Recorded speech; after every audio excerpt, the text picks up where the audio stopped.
Hello பெண்மணிகளே, வணக்கம் and welcome back to Mith Cafe. இன்னைக்கு நம்ம சேனல்ல பார்க்க போற ரெசிபி நம்ம எல்லாருக்குமே ரொம்ப பிடிச்ச மட்டன் கோலா உருண்டை. வாங்க ரெசிபியை பார்க்கலாம். ஒரு panல 1 டீஸ்பூன் கசகசா எடுத்துர்க்கேன். இதை ட்ரை ரோஸ்ட் பண்ணிடுங்க லோ ஃப்ளேம்ல வச்சு. கசகசா நல்ல வாசனை வந்ததுக்கு அப்புறமா 2 டேபிள்ஸ்பூன் திருகின தேங்காய் சேர்த்துக்கோங்க.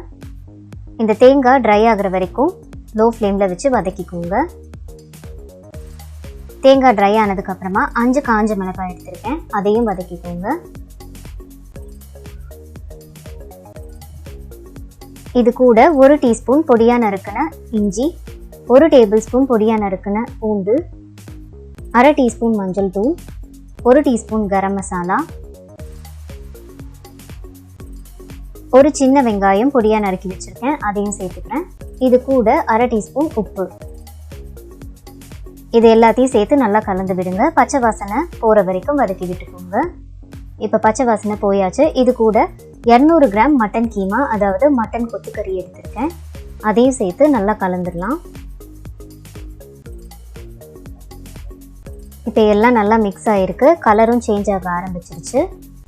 இதை மூடி போட்டு 10லேருந்து 15 நிமிஷத்துக்கு மீடியம் ஃப்ளேமில் குக் பண்ணி எடுத்துக்கோங்க. மட்டன் நல்லா சாஃப்டாக இருக்கணும். இதோட தண்ணி எல்லாம் எப்படி வெளியில் வந்திருக்கு பாருங்கள். இதை இப்போ ஹை ஃப்ளேமில் வச்சு தண்ணி எல்லாம் வத்துற வரைக்கும் நல்லா வதக்கிக்கோங்க. இப்போ பாருங்கள், தண்ணி எல்லாம் நல்லா வத்திடுச்சு. இதை ஒரு பிளேட்டில் மாற்றி ஆற விட்டுடலாம். ஆறினதுக்கப்புறமா ஒரு பிளெண்டர் ஜாரில் போட்டு நல்லா மையாக அரைச்சி எடுத்துக்கலாம்.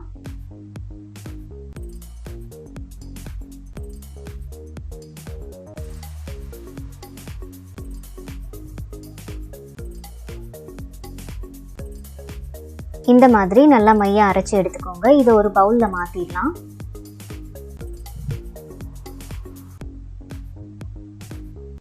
இது கூட 1 டேபிள்ஸ்பூன் அளவுக்கு பொடி பண்ண பொட்டுக்கடலை மாவு சேர்த்துருக்கேன். இந்த அரைச்சி வச்சிருக்கிற மட்டன் ரொம்ப ட்ரையாக இருக்குன்னு நீங்கள் ஃபீல் பண்ணிங்கன்னா ஒரு முட்டையோட வெள்ளைக்கரு மட்டும் சேர்த்துக்கோங்க. கன்சிஸ்டன்சி கரெக்டாக இருக்கும் உருண்டை பிடிக்கிறதுக்கு. இது கூட கொஞ்சம் கொத்தமல்லி சேர்த்து நல்லா பிசைஞ்சிடுங்க. இப்போ சின்ன சின்ன உருண்டைகளாக உருண்டை பிடிக்க ஆரம்பிச்சிடலாம். இப்போ உருண்டைகள் ரெடி ஆகிருக்கு. இதை டீப் ஃப்ரை பண்ணி எடுத்துடலாம். ஆயிலை மீடியம் ஃப்ளேமில் ஹீட் பண்ணிக்கோங்க. அதுக்கப்புறமா இந்த உருட்டி வச்சிருக்கிற கோலா உருண்டைகளை இதில் போட்டு பொரிச்சு எடுத்துடலாம். ஒரு பக்கம் நல்லா பொன்னிறம் ஆனதுக்கப்புறமா இதை திருப்பி விட்டுடலாம். மீடியம் ஃப்ளேமில் வச்சு ஃப்ரை பண்ணால் போதும். மட்டன் ஏற்கனவே வெந்திருக்கிறதுனால ரொம்ப நேரம் பொரிக்கணுன்ற அவசியம் இல்லை. லைட்டாக கலர் மாறினாவே போதும். இப்போ பாருங்கள், நம்மளுடைய கோலா உருண்டை ரொம்பவே அழகாக ரெடி ஆகிருக்கு. இதை இப்போ ஒரு பிளேட்டில் மாற்றிடலாம். அடுத்த பேட்சும் பொரிச்சு எடுத்தாச்சு. இந்த மட்டன் கோலா உருண்டையை சூடாக சர்வ் பண்ணுங்கள். ரொம்பவே டேஸ்டியாக இருக்கும். இந்த ரெசிபியை ட்ரை பண்ணி பார்த்துட்டு உங்களுக்கும் உங்கள் குடும்பத்தினருக்கும் பிடிச்சிருந்ததா இல்லை பிடிக்கலையான்ற ஃபீட்பேக்கை எனக்கு மறக்காமல் கமெண்ட் செக்ஷனில் சொல்லுங்கள். மீண்டும் உங்களை எல்லாரையும் இன்னொரு அழகான ரெசிபியோட சந்திக்கிற வரைக்கும் bye bye, take care, happy cooking and keep வாட்சிங் மித் கேஃபே.